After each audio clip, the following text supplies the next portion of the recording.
Hello everyone, आप सभी का हमारे चैनल पे स्वागत है बच्चों। तो आज के इस वीडियो में हम क्लास 10 की जो सोशल साइंस सामाजिक विज्ञान है उसके जो मोस्ट इम्पॉर्टेंट बहुविकल्पी प्रश्न है बच्चों छाट के लाया हूँ। और ये बोर्ड एग्जाम के दृष्टिकोण से जो आपका एग्जाम होने वाला है वहाँ पर ये पूछे जाएंगे और ये सारे क्वेश्चन कभी ना कभी पूछे गए हैं। आपकी तैयारी कितनी है वो उसके जानने के लिए पहले आप क्वेश्चन देखना और फिर अपना आंसर कमेंट करना और फिर देखना कि आप कितने सही हो रहे हैं कितने गलत। क्योंकि अगर आप गलत उत्तर दोगे और उसके बाद सही उत्तर आप जान पाते हो तो वो आंसर आपके दिमाग में बैठ जाएगा। ठीक है, वो कभी भूलोगे नहीं। सिंपल सी लॉजिक है। पहले क्वेश्चन पे आ जाते हैं बच्चों।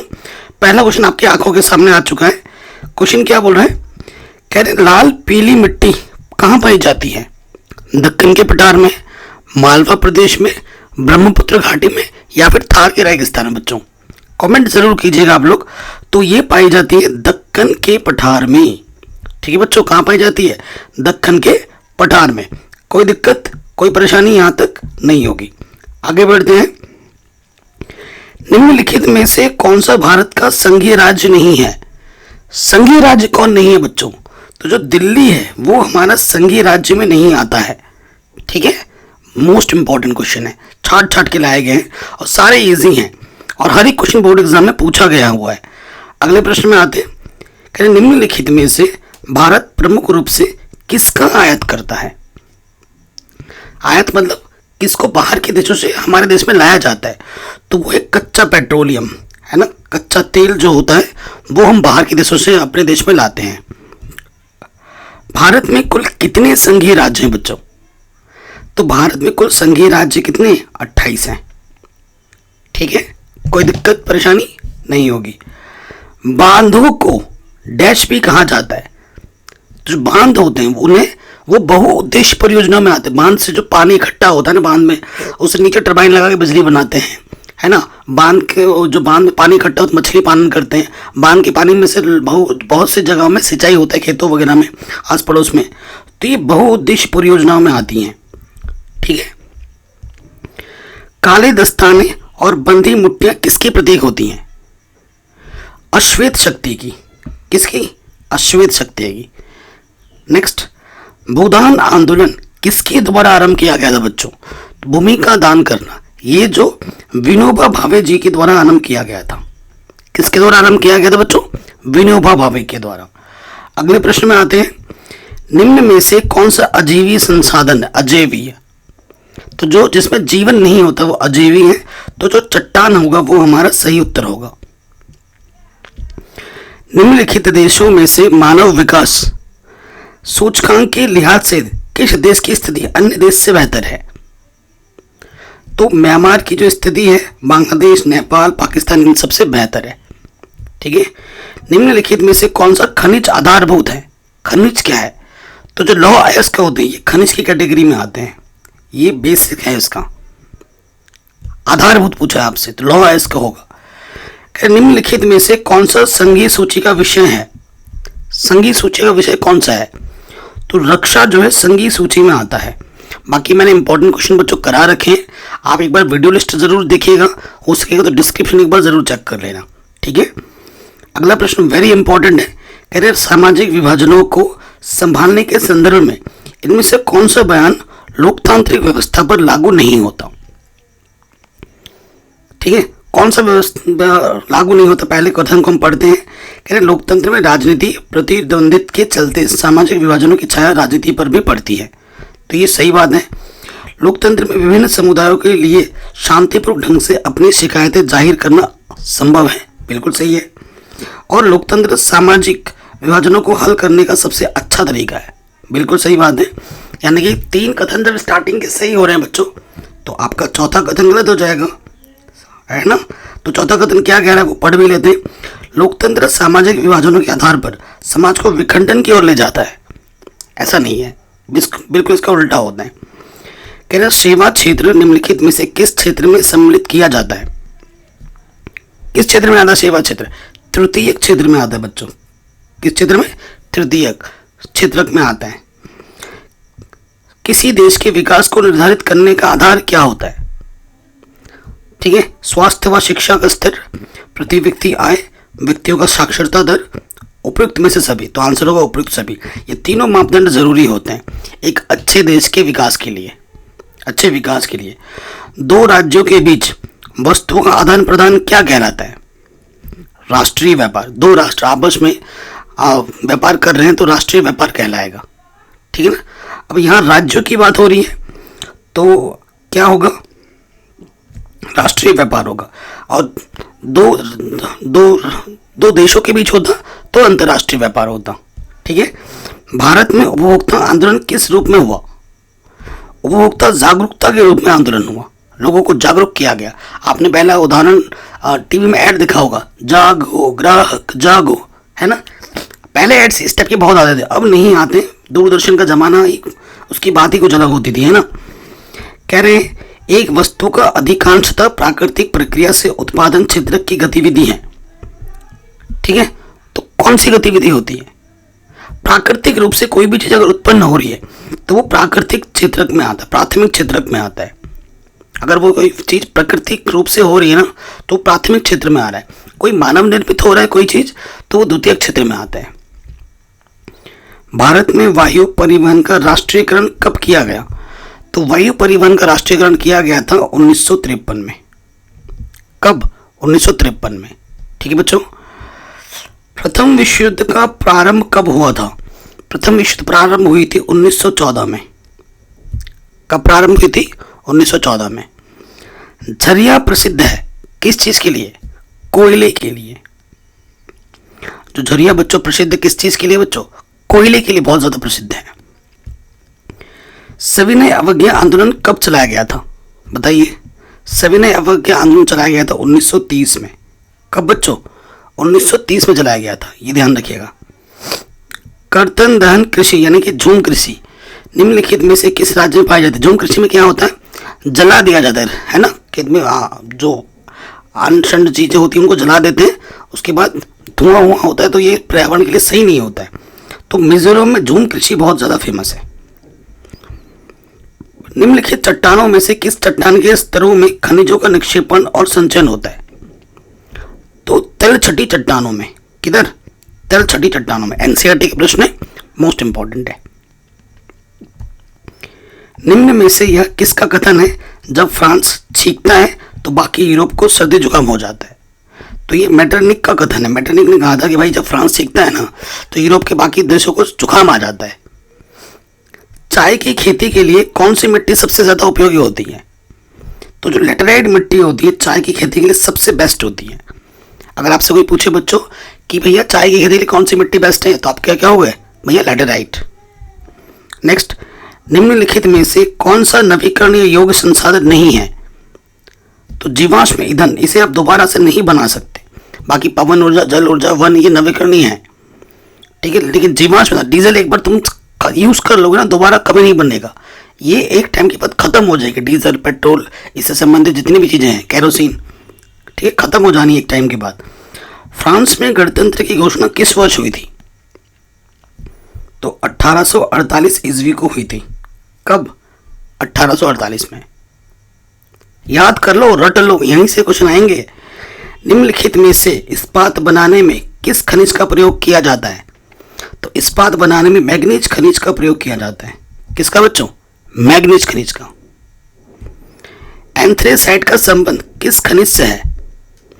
तो ये कोयले से है बच्चों। एंथ्रेसाइट कहां से निकलता है? कोयले से। ठीक, आगे बढ़ते हैं। नेपोलियन का संबंध किस देश से था? तो नेपोलियन का संबंध था आपके उत्तर क्या हो जाएगा? फ्रांस से। ठीक है, ये आपका उत्तर सही होगा। संयुक्त राष्ट्र संघ का मुख्यालय कहां पर स्थित है? तो इनका जो मुख्यालय स्थित है वो है न्यूयॉर्क में। किधर बच्चों? न्यूयॉर्क में। आगे बढ़े। सविनय अवज्ञा आंदोलन में महात्मा गांधी ने नमक को अत्यधिक महत्व क्यों दिया? क्योंकि नमक एक ऐसी वस्तु है जिसका सभी उपयोग करते हैं, अमीर गरीब सभी, है ना। नमक का प्रयोग अमीर गरीब सभी करते हैं, तो ये आपका सही उत्तर हो जाएगा। भारतीय संघ में अवशिष्ट शक्तियां किसको प्राप्त हैं? तो संघ को अवशिष्ट शक्तियां प्राप्त होती हैं। किसको बच्चों? संघ को। निम्नलिखित में से कौन सा देश केंद्रीय शक्तियों में सम्मिलित था? केंद्रीय शक्ति में जर्मनी सम्मिलित था। ठीक है, आगे बढ़ते। झारखंड में स्थित कोडरमा निम्नलिखित में से किस खनिज का अग्रणी उत्पादक है? कोडरमा किस चीज के लिए फेमस है? अम्बरक के लिए। ठीक है, और अम्बरक में हमारा जो देश है वो नंबर 1 है पूरी दुनिया में उत्पादन में। हम पूरी दुनिया को देते हैं अम्बरक। ठीक है, आगे बढ़ते हैं। वैश्वीकरण ने जीवन स्तर के सुधार में सहायता पहुंचाई है। इसका सही आंसर क्या हो जाएगा? विकसित देशों के लोगों के लिए। तो वैश्वीकरण, जो लोग देश विकसित हो रहे हैं जैसे हमारा, ठीक है, उनको ज्यादा फायदा पहुंचा है। पश्चिमी रेलवे का मुख्यालय स्थित है कहां पर बच्चों, बताइए? तो पश्चिमी रेलवे का मुख्यालय स्थित है मुंबई में। किधर बच्चों? मुंबई में। ठीक, कह रहे निम्नलिखित में से कौन सा वक्तव्य बहुउद्देशीय नदी परियोजनाओं के पक्ष में दिया गया तर्क नहीं है? तो तर्क जो है पहले वो पढ़ लेते हैं करके। कह रहे बहुउद्देशीय परियोजना उन क्षेत्रों में जल लाती है जहां जल की कमी होती है। बिल्कुल सही बात है। बहुउद्देशीय परियोजना जल बहाव को नियंत्रित करके बाढ़ पर काबू पाती है। बिल्कुल सही कथन है। बहुउद्देशीय परियोजना में बृहद स्तर पर विस्थापन होता है और आजीविका खत्म हो जाती है। ये बात गलत है। ठीक है, ऑप्शन नंबर सी हो जाएगा। आगे बढ़ते। पंजाब में भूमि निम्नीकरण का मुख्य कारण क्या है? तो वह है अधिक सिंचाई। पंजाब में क्या होता है ना कि वहाँ के जो लोग हैं बच्चों, वो क्या करते हैं, भूमिगत पानी से सिंचाई करते हैं। जमीन के अंदर से पानी निकाल के सिंचाई करते हैं, ज़्यादा सिंचाई करते हैं, और भूमिगत पानी वहाँ पर नीचे नीचे उसी का इस्तेमाल हो रहा है। तो इसी वजह से वहाँ पर ये प्रॉब्लम आ रही है। अगला प्रश्न है, निम्नलिखित में से किस एक देश को छोड़कर हर जगह तानाशाही पर लोकतंत्र को प्राथमिकता दी जाती है? किस देश को छोड़कर? पाकिस्तान को छोड़कर हर जगह लोकतंत्र को प्राथमिकता दी जाती है। ठीक है, ये क्वेश्चन भी हो गया। अगले प्रश्न पे आ जाते हैं बच्चों। क्या है? विश्व व्यापार संगठन का मुख्यालय कहाँ स्थित है? जेनेवा में। याद कर लो, रट लो। विश्व व्यापार संगठन का मुख्यालय कहाँ स्थित है बच्चों? जेनेवा में। सर्वप्रथम विश्व व्यापार संगठन WTO किसके द्वारा शुरू हुआ था? तो ये विकसित देशों के द्वारा शुरू हुआ था। किसके द्वारा बच्चों? विकसित देश।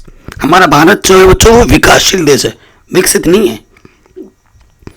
समवर्ती सूची से संबंधित विषय कौन सा नहीं है? विदेशी मामले समवर्ती सूची में नहीं आते हैं। कौन से मामले? विदेशी मामले। आगे बढ़ते। निम्नलिखित में से किस राज्य में काली मिट्टी पाई जाती है? तो काली मिट्टी पाई जाती है गुजरात में। कहां पाई जाती है? गुजरात में पाई जाती है काली मिट्टी। मैं चाहता तो इस वीडियो को ना बहुत लंबा बना सकता था। कैसे? 4 ऑप्शन पढ़ता, धीरे धीरे बोलता और वीडियो लंबी बनती, लेकिन ऐसा मैं कभी नहीं करता हूं। क्यों? क्योंकि बच्चों समय सबसे अनमोल है। आपके लिए भी अनमोल है, मेरे लिए भी अनमोल है। कम समय में जो ज़्यादा इफेक्टिव हो वही सबसे बेस्ट है। ठीक है, आपको किसी भी क्लास में घंटों बिताने नहीं चाहिए, स्पेशली जब बोर्ड एग्जाम का टाइम हो। ये एक फैक्ट है बच्चों। आप पूरे साल भर किसी की क्लास में दिन भर पढ़ रहे हो, मुझसे मुझे कोई दिक्कत नहीं है, मैं कभी रोकता नहीं हूँ। लेकिन अगर कोई यूट्यूबर, कोई टीचर आपको बोर्ड एग्जाम की स्पेशली दिन भर लाइव पढ़ा रहा है और आप उस लाइव क्लास में बैठे पड़े हो, तो उसमें आपका ही नुकसान है। टीचर का फायदा है, यूट्यूबर का फायदा है। आपने देखा होगा अगर मैं क्लास लेता भी हूँ इस टाइम पे लाइव, तो मुश्किल से मुश्किल 1.5 घंटा या 2 घंटा, इससे ज़्यादा कभी नहीं। और दिन में एक ही बार लाइव आता हूँ, दिन भर लाइव नहीं रहता, क्योंकि मैं हमेशा स्टूडेंट का सोचता हूँ। और ये बात कोई टीचर नहीं बोलता। क्यों? क्योंकि वो अपना फ़ायदा देखते हैं। अगर मुझे पढ़ाना होगा, मैं भी दिन भर ऐसे बैठ के पढ़ा सकता हूँ, व्यूज़ आते रहेंगे, एड्स आते रहेंगे, लेकिन ऐसा कभी नहीं सोचता। अगर आपको लाइव पढ़ना है, दिन भर लाइव पढ़ो, बोर्ड एग्जाम से पहले, एग्जाम टाइम से पहले पहले पढ़ो। लेकिन इस टाइम पर जो सबसे इंपॉर्टेंट चीज़ होती है वो है आपकी सेल्फ स्टडी। जितना ज़्यादा खुद से क्वेश्चंस करोगे, कोई चीज़ नहीं आ रही खुद से टटोलो, वीडियो देखो, यहाँ वहाँ करो, जो नहीं आ रहा वो पढ़ो, ये बेस्ट तरीका है। लेकिन अभी भी अगर स्क्रीन के सामने चिपके पड़े हो, पूरा पूरा लाइव देख रहे हो, वही जो चल रहा है वही पढ़ रहे हो, नहीं खुद से कुछ क्वेश्चन नहीं बना रहे एक्स्ट्रा, तो वो गलत है। ठीक है, ये कोई नहीं बोलेगा, कोई यूट्यूबर नहीं बोलेगा। किसी कई यूट्यूबर को बुरा भी लगता है इन बातों से, बट हम फैक्ट बताते हैं। ठीक है, इटली का एकीकरण किसके नेतृत्व में किया गया? तो इटली का नेतृत्व किया गया जियुसेप्पे गैरिबाल्डी के नेतृत्व में। ठीक है, आगे बढ़ते। निम्न में से कौन सा संसाधन पुनः चक्रीय है? तो संसाधन जो पुनः चक्रीय वो लोहा, लोहा को हम अलग अलग रूप में हम इसका इस्तेमाल करते रहते हैं। वंदे मातरम गीत किसके द्वारा लिखा गया था? तो ये लिखा गया था बच्चों बंकिम चंद्र चट्टोपाध्याय द्वारा। ठीक, बंकिम चंद्र चटर्जी हैं शायद पूरा नाम। निम्नलिखित में से किसको कृषि क्षेत्रक कहते हैं? तो प्राथमिक क्षेत्रक कृषि क्षेत्रक में आता है। ठीक है, आगे बढ़ते हैं। निम्नलिखित देशों में से किस देश का मानव विकास सूचकांक 2016 के अनुसार भारत से अधिक ऊंचा स्थान है? तो वो है बच्चों श्रीलंका। कौन? श्रीलंका। अभी इस टाइम पे श्रीलंका की हालत बहुत ज़्यादा खराब है, और हमारा जो पड़ोसी मुल्क और दूसरा है वो कौन है? पाकिस्तान। उनकी भी हालत बहुत खराब है। ठीक है ना। सलाल बांध किस नदी पर बना है? तो ये बना है चिनाब नदी पर बच्चों। कहाँ बना है? चिनाब नदी पर। नेक्स्ट क्वेश्चन पे आते हैं। महामंदी का प्रारंभ किस वर्ष हुआ था? बहुत ज़्यादा रिपीट होता है ये क्वेश्चन। तो ये जो प्रारंभ हुआ था 1929 में हुआ था प्रारंभ। ठीक है। नेपाल में लोकतंत्र की स्थापना कब हुई थी? नेपाल में लोकतंत्र की स्थापना हुई थी 2008 में, जिस साल मैंने बोर्ड एग्जाम दिया था। ठीक है, क्लास 10th का। निम्नलिखित में से परिवहन का कौन सा साधन अति दुर्गम स्थानों के लिए अत्यंत आवश्यक है? वायु परिवहन, क्योंकि वहां पर ना तो आपका बाइक जा सकती है, कार जा सकती है, ना ही ट्रेन जा सकती है। वहां जा सकती है तो सिर्फ हेलीकॉप्टर्स, है ना, दुर्गम स्थानों में। संसदीय प्रजातंत्र की स्थापना किस देश में सर्वप्रथम हुई? तो ये हुई थी इंग्लैंड में, संसदीय चीज की स्थापना। ठीक है, आगे बढ़ते हैं। निम्नलिखित में से 1871 में जर्मनी का प्रथम सम्राट घोषित किया गया था किसको? विलियम प्रथम को। किसको बच्चों? विलियम प्रथम को। आगे बढ़ते हैं। एग मार्क किन वस्तुओं के लिए प्रामाणिक चिन्ह है? एग मार्क, तो यह है बच्चों खाद्य पदार्थों के लिए। आपने देखा होगा एग मार्क का चिन्ह होता है कोई भी खाद्य पदार्थ लोगे तो। निम्नलिखित में से कौन सा संघीय राज्य नहीं है? तो दिल्ली हमारा संघीय राज्य नहीं है। मोस्ट रिपीटेड क्वेश्चन है। निम्नलिखित में से कौन सा ऊर्जा का गैर परंपरागत स्रोत है? कोयला गैर परंपरागत स्रोत है, और ये सौर ऊर्जा, पवन ऊर्जा, ज्वारी ऊर्जा परंपरागत प्रकृति के द्वारा ये स्रोत है। निम्नलिखित में से किसमें महिलाओं के लिए आरक्षण सुरक्षित है? तो पंचायती राज संस्थाओं में, है ना, गांव में जो पंचायती राज होते हैं ना, वहां पर उनके लिए आरक्षण सुनिश्चित है 30%। निम्नलिखित में से कौन सा गैर परंपरागत ऊर्जा स्रोत है? सौर ऊर्जा हमारा गैर परंपरागत स्रोत है, बाकी कोयला, पेट्रोलियम, प्राकृतिक गैस परंपरागत ऊर्जा स्रोत है। अगले प्रश्न में आ जाओ। निम्न में से कौन सा परिवहन साधन भारत में प्रमुख साधन है? तो सड़क परिवहन। हम, आपने देखा होगा सड़क से ही हम जाते हैं। आप क्या समुद्र के रास्तों से जाते हो या हवाई जहाज से जाते हो? आप सड़क के रास्तों से ज्यादा जाते हो, है ना। तो सड़क परिवहन। स्वराज्य मेरा जन्मसिद्ध अधिकार है और इसे मैं लेकर रहूंगा, किसका कथन है? बाल गंगाधर तिलक जी का। ठीक है, मोस्ट इंपॉर्टेंट है। 1789 में फ्रांस किस प्रकार का राज्य था? तो एक सीमित राजतंत्र था इस टाइम पे। आगे बढ़ते हैं। निम्न में से कौन सी रेशेदार फसल है? रेशेदार फसल कपास, जूट, प्राकृतिक, इनमें से सभी, ये सारे रेशेदार होते हैं। ठीक है, डी ऑप्शन सही हो जाएगा, इनमें से सभी। आगे बढ़ते हैं। निम्नलिखित में से क्या राज्य सूची का विषय नहीं है? क्या राज्य सूची का विषय नहीं है? मुद्रा राज्य सूची का विषय नहीं है। पुलिस है, कृषि है, सिंचाई है। सामान्यतः किसी देश का विकास निम्नलिखित में से किस आधार पर निर्धारित किया जा सकता है? देश का विकास जो होता है प्रति व्यक्ति आय पर होता है, साक्षरता दर पर होती है, और लोगों की स्वास्थ्य स्थिति पर भी होती है। तो उपयुक्त में से सभी आपका सही हो जाएगा। ठीक है, आगे बढ़ते। मुंबई हाई क्यों प्रसिद्ध है? तो ये पेट्रोलियम के लिए प्रसिद्ध है। तेल शोधक कारखाने लगे पड़े हैं यहाँ पर मुंबई में बहुत सारे, तो इस चीज के लिए प्रसिद्ध है। कई लोग लगा के आएंगे फिल्म सिटी के लिए। यहाँ पर फिल्म की बात नहीं चल रही, आप पढ़ क्या चीज रहे हो वो भी ध्यान मैटर करता है ना। महात्मा गांधी ने असहयोग आंदोलन कब आरंभ किया था? तो 1920 में किया था असहयोग आंदोलन। ठीक। निम्नलिखित में से कौन सी एक खरीफ फसल है? तो धान जो होती है खरीफ की फसल होती है। धान क्या होती है? खरीफ की फसल होती है। आगे बढ़ते हैं। संविधान के अनुसार भारत की राजभाषा क्या है बच्चों? हिंदी है भारत की राजभाषा। संविधान में उल्लेखित 3 सूचियों में से निम्नलिखित में से कौन सा विषय समवर्ती सूची में सम्मिलित है? समवर्ती सूची में क्या है बच्चों? शिक्षा है। क्या है? शिक्षा समवर्ती सूची में आता है। इसे रट लो। ये सारे question most important and most viral है, जो कि बोर्ड एग्जाम में बार बार आते हैं और इन्हीं में से ही आएंगे बोर्ड एग्जाम में। भारत में पवन ऊर्जा का विशाल केंद्र कहाँ स्थित है? तो तमिलनाडु में पवन ऊर्जा का बहुत बड़ा केंद्र स्थापित है। तमिलनाडु में पवन ऊर्जा का। यंग इटली सोसाइटी का संस्थापक कौन था? तो मेजिनी यंग इटली के संस्थापक थे। कौन थे? मेजिनी। भारत में राष्ट्रपिता कहकर किसको संबोधित किया जाता है? परम पूजनीय महात्मा गांधी जी को कहा जाता है कि नहीं?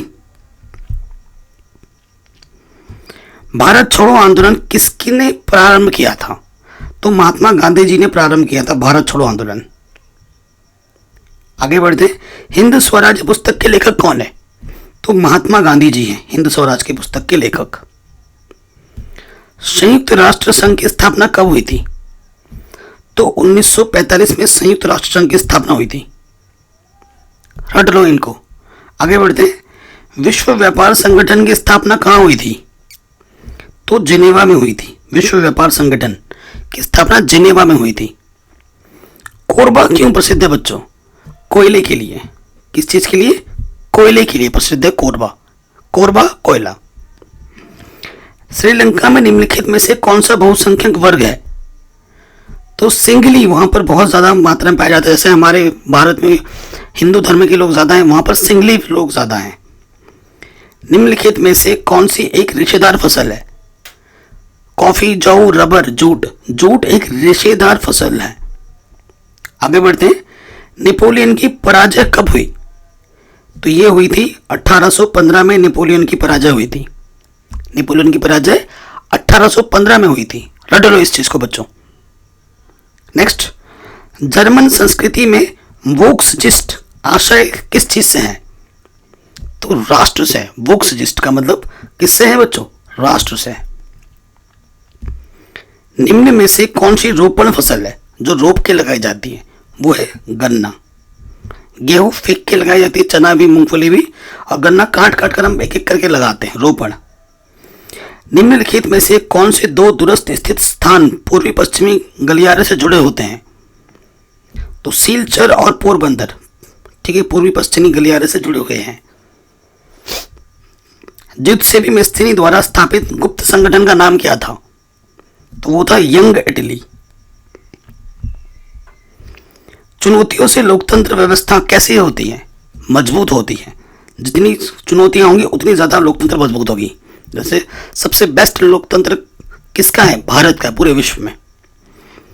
निम्नलिखित में से किस वर्ष महात्मा गांधी राष्ट्रीय ग्रामीण रोजगार गारंटी एक्ट चलाई गई? 2005 में। जब मैं बहुत छोटा था ना बच्चों, तब ये दूरदर्शन में इसका एडवर्टाइजमेंट भी आता था। निम्नलिखित में से कौन सा विकसित देश है? तो विकसित देश अभी फ्रांस है। भारत, ब्राजील, बांग्लादेश ये विकासशील देश हैं, विकसित नहीं है। अंकलेश्वर किसके उत्पादन के लिए प्रसिद्ध है? तो पेट्रोलियम के लिए अंकलेश्वर बहुत ज्यादा प्रसिद्ध है। किसके लिए? पेट्रोलियम के लिए। निम्न में से कौन सा एक व्यक्तिगत संसाधन नहीं है? व्यक्तिगत खनिज संसाधन, जहां से खनिज निकल रहे ना, वो किसी का पर्सनल नहीं हो सकता, वो राष्ट्रीय संपत्ति है। लोकतंत्र की विभिन्न चुनौतियों के विषय सभी प्रस्ताव क्या कहलाते हैं? तो राजनीतिक सुधार कहलाते हैं। ठीक है, और लोकतांत्रिक सुधार भी कहलाते हैं। तो आपका आंसर हो जाएगा ए और बी दोनों। अगले प्रश्न में आ जाओ। सुंदरवन राष्ट्रीय पार्क किस राज्य में स्थित है? तो ये पश्चिम बंगाल में स्थित है सुंदरवन। ठीक है, भारत में यहाँ औरतों के लिए आरक्षण की व्यवस्था है। कहाँ पर? पंचायती राज संस्थाओं में। पंचायतों में तो है। मैं तो कहता हूँ कि इनकी जो जैसे आरक्षण यहाँ पर 30% दिया गया है, मैं कहता हूँ लोकसभा में भी होनी चाहिए और राज्यसभा में भी होने चाहिए। महिलाओं का योगदान बहुत ज़रूरी है हर क्षेत्र में। भारत में मताधिकार की आयु कितनी है? 18 वर्ष। विदेशी व्यापार किनके मध्य होता है? तो दो देशों के मध्य होता है विदेशी व्यापार, दो देशों के मध्य, या दो से ज़्यादा के, या दो के बाद दो देशों के बीच लिखेंगे। ओटो वन बिस्मार्क का संबंध किस देश से था? तो ये था जर्मनी से। किन से था? ओटो वन बिस्मार्क का संबंध जर्मनी से था। निम्नलिखित में से किस राज्य में सीढ़ीदार खेती की जाती है? उत्तराखंड में। बच्चों, कई बच्चे मुझसे पूछते हैं सर आप कहाँ रहते हो? तो भैया मैं उत्तराखंड में रहता हूँ, ठीक है, उत्तराखंड का निवासी हूँ। देवभूमि कहा जाता है और हमें गर्व है कि मैंने भारत में जन्म लिया और उसके बाद मैंने उत्तराखंड में जन्म लिया। आप सभी का स्वागत करता हूँ। आप कभी भी आप मेरे घर आइए तो मैं आपका हमेशा स्वागत करूँगा। और आप सभी का वेलकम है हमारे उत्तराखंड में। बहुत अच्छी जगह है, देवभूमि है, तो आइए अपने परिवार को लाइए, घूमिए फिरिए, मस्त जगह है ना। प्रकृति का देखना है तो आप उत्तराखंड ज़रूर आइए। महात्मा गांधी दक्षिण अफ्रीका से वापस कब लौटे थे? तो 1915 को लौटे थे। कब लौटे थे बच्चों? 1915 को। इनमें से कौन सी टिप्पणी प्राकृतिक वनस्पति जात और प्राणी जात के ह्रास का कारण नहीं है? ह्रास मतलब खात्मे का कारण नहीं है। तो वो है पशुचारण और ईंधन लकड़ी एकत्रित करना। ये कोई कारण नहीं है, ठीक है। ईंधन लकड़ी क्या होती है? जैसे सूखी लकड़ी हो गई, पशु को चरा रहे हैं, इनसे वनस्पति जात खतरे में नहीं होती, खतरे में बाकी चीज़ों से होती है। मानवाधिकार दिवस कब मनाया जाता है बच्चों? तो 10 दिसंबर को मनाया जाता है मानवाधिकार दिवस, ठीक है, ह्यूमन राइट्स। सार्वजनिक निजी क्षेत्र के आधार पर विभाजित हैं उद्योगों के स्वामित्व। ये सार्वजनिक और निजी क्षेत्र के आधार पर विभाजित हैं। राजनीति एक किसका क्षेत्र कहलाता है? संभावनाओं का क्षेत्र है राजनीति। यहाँ पर अनपढ़ गवार सब चलते हैं इधर, है ना।